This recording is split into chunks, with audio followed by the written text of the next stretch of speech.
ఈ తిమోతి దృష్టిలో ఏముంది అనేది చూస్తే నెంబర్ 1, అతడు దేవునిని ఘనపరచిన వ్యక్తి. దేవునిని ఘనపరచినటువంటి వ్యక్తి అంటే దేవునికి ఘనత. ఈ భూమి మీద ఉన్నటువంటి మనము అసలు దేవుడే సమస్తము దేవుడు చేశారు.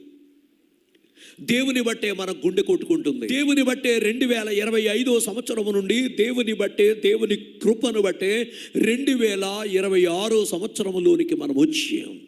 మానవులందరూ మరణించగా దేవుని కృపను బట్టి మనం ఇలా ఉన్నాం.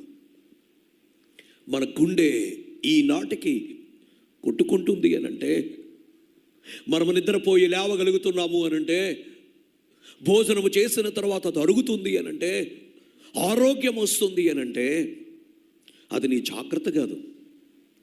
ఎన్ని జాగ్రత్తలు తీసుకున్నా కానీ మనం బ్రతకలేము. కాబట్టి మన బ్రతుకులో మనము చేయవలసింది దేవునికి మనము ఘనత తేవాలి, దేవునికి మనము మహిమ తేవాలి.